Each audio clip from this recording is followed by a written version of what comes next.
പടിഞ്ഞാറൻ മ്യാൻമറിലെ ചിൻ മലനിരകളുടെ മടിത്തട്ടിൽ പള്ളികളും മനോഹരമായ വീടുകളും കൊണ്ട് സമ്പന്നമായ ഒരു നഗരമായിരുന്നു ഇന്ത്യൻ അതിർത്തിയോട് ചേർന്ന താൻഡലാങ്. കൃഷിയും കന്നുകാലികളെയും ആശ്രയിച്ച് ജീവിച്ച ജനത. ആ നഗരചരിത്രത്തിലെ കറുത്ത മാസമായിരുന്നു 2021 സെപ്റ്റംബർ. മ്യാൻമർ സൈന്യത്തിന്റെ ഇരമ്പിയാർത്തലച്ചു വന്ന വിമാനങ്ങൾ മേഖലയിൽ അഗ്നി വിതറി.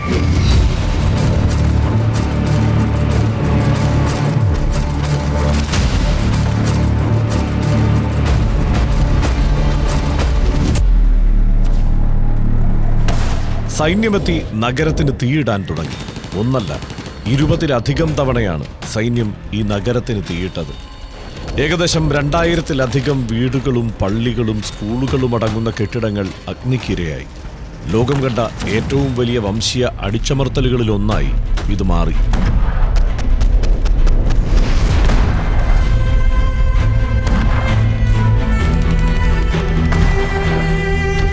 ഇന്ന് താൻഡലാങ്ങിൽ മനുഷ്യരില്ല. കരിപിടിച്ച ചുവരുകൾക്കിടയിൽ കാട്ടുചെടികൾ വളർന്നു പന്തലിച്ചിരിക്കുന്നു. തെരുവുകളിൽ മനുഷ്യർക്ക് പകരം ഉപേക്ഷിക്കപ്പെട്ട നായ്ക്കളും പൂച്ചകളും മാത്രം. ശരിക്കും ഒരു പ്രേത നഗരി.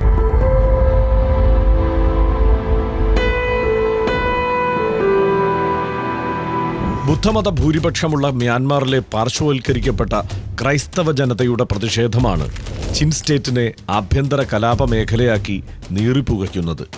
1998-ൽ ചിൻ നാഷണൽ ഫ്രണ്ട് എന്ന പ്രതിരോധ സംഘടന രൂപീകരിച്ച ഒരു വിഭാഗം ചിൻ നാഷണൽ ആർമി എന്ന സേനയുമായി മേഖലയിൽ സ്വാധീനമുറപ്പിച്ചു.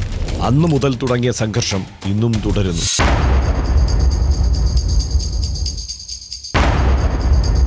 ചിൻ സ്റ്റേറ്റിന്റെ 80% പ്രദേശം വിവിധ വംശീയ താൽപര്യങ്ങളാൽ രൂപീകരിക്കപ്പെട്ട പ്രതിരോധ സേനകളുടെ പിടിയിലാണ്.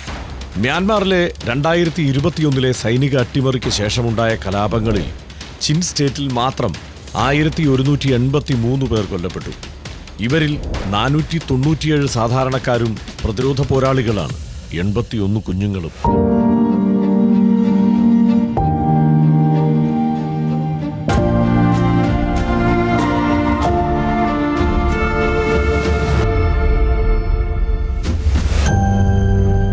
ഫാലം ടൗൺഷിപ്പ് ചുട്ടരിച്ചപ്പോൾ 20,000 ഗ്രാമീണർക്കാണ് താഴ്വരയിലെ വനപ്രദേശം അഭയമേകിയത്.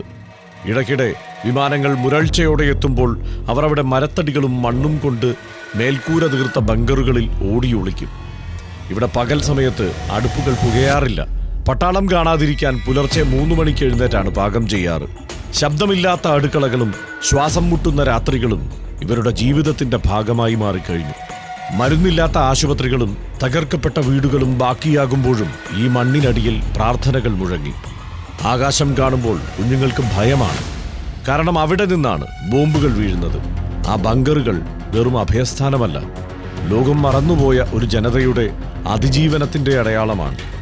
ഓരോ ബങ്കറിൽ നിന്നും ഇപ്പോഴും ഉയരുന്നുണ്ട് നിശബ്ദമായ നിലവിളികൾ. ആരോൺ വാർഡോക്ക് എന്ന അമേരിക്കൻ പൗരനും 6 യുക്രൈൻ പൗരന്മാരും കൊൽക്കത്ത, ഡൽഹി, ലക്നൗ വിമാനത്താവളങ്ങളിൽ മാർച്ച് 13-ന് അറസ്റ്റ് ചെയ്യപ്പെട്ടു. ഇന്ത്യയുടെ അതിർത്തി കടന്ന് മ്യാൻമാർ കടക്കാൻ ലക്ഷ്യമിട്ടായിരുന്നു ഇവരുടെ വരവ്. ഉദ്ദേശം ചിൻ വംശീയ പ്രതിരോധ സേനകൾക്ക് യുദ്ധമുറ പരിശീലിപ്പിക്കുക.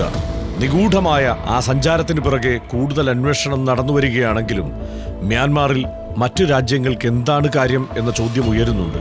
കാര്യമുണ്ട്. ലോകത്ത് ഏറ്റവും കൂടുതൽ ധാതുസമ്പുഷ്ടമായ മേഖലയാണ് ചിൻ പ്രവിശ്യ. എണ്ണയുടെയും പ്രകൃതിവാതകങ്ങളുടെയും വൻ സാന്നിധ്യം.